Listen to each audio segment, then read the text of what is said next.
हाँ दोस्तों, तो आज हम लोग संज्ञा के बारे में देखेंगे कि संज्ञा क्या होती है, उसकी उत्पत्ति क्या है, उसके अर्थ क्या हैं, संज्ञा की परिभाषा क्या है, संज्ञा के कितने भेद होते हैं, ठीक है। और उदाहरण के साथ आज हम देखेंगे और संज्ञा टॉपिक को हम आज पूरी तरीके से ख़त्म कर देंगे, ठीक है। तो आप लोग साथ बने रहिएगा। तो देखते हैं कि संज्ञा शब्द की उत्पत्ति और उसके अर्थ के बारे में। तो संज्ञा शब्द की उत्पत्ति समधन ज्ञा से मिलकर बना है, जिसमें सम का अर्थ होता है सम्यक और ज्ञा का अर्थ होता है ज्ञान, ठीक है। इस प्रकार से हम क्या कहेंगे कि संज्ञा शब्द जो है वह सम तथा ज्ञा के योग से बना है, जिसका शाब्दिक अर्थ होता है संपूर्ण ज्ञान, ठीक है। अब संज्ञा के अर्थ को हम तीन तरीके से लेते हैं, जिसमें एक शाब्दिक अर्थ होता है संज्ञा का, एक व्याकरणिक अर्थ होता है संज्ञा का, एक अन्य अर्थ भी होता है संज्ञा का। यहाँ पर व्याकरणिक अर्थ होगा न कि व्यापारिक अर्थ, यहाँ मिसिंग हो गया है थोड़ा सा, आप लोग ध्यान दीजिएगा, यहाँ पर व्याकरणिक अर्थ होगा, ठीक है।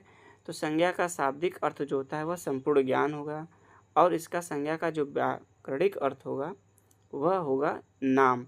नाम इसलिए इसका अर्थ है क्योंकि हम किसी परिभाषा में ही संज्ञा के देखते हैं कि हम किसी व्यक्ति, वस्तु, स्थान अथवा प्राणी के नाम को संज्ञा कहते हैं, यानी नाम ही क्या होता है, संज्ञा होता है। और इस संज्ञा का जो एक अन्य अर्थ होता है वह क्या है, महानाम, ठीक है। तो इस प्रकार अगर हम संज्ञा की परिभाषा देखने की बात करें, संज्ञा को हम एक शॉर्ट तरीके में क्या किया, एक शॉर्ट तरीके में हमने समझने का प्रयास किया कि संज्ञा की उत्पत्ति और उसके अर्थ को हमने एक शॉर्ट में समझने का प्रयास किया है, ठीक है। तो संज्ञा को इस आधार पर अगर हम परिभाषित करें कि संज्ञा क्या है, तो संज्ञा जो है वह संज्ञा जो है सम धातु, ठीक है, सम धन सम तथा ज्ञा के योग से बना है, जिसका शाब्दिक अर्थ होता है क्या, संपूर्ण ज्ञान, जिसका शाब्दिक अर्थ होता है संपूर्ण ज्ञान तथा व्याकरणिक अर्थ होता है नाम, ठीक है। अब हम देखेंगे संज्ञा की परिभाषा।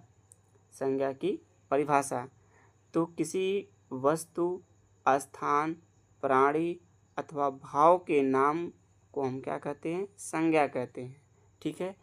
तो देखते हैं कि वस्तु में क्या क्या आता है, जैसे हम लेंगे मेज, कुर्सी, टेबल, ठीक है, यह वस्तु है।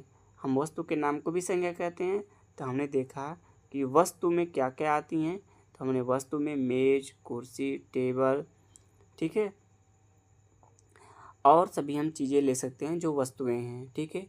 और प्राणी,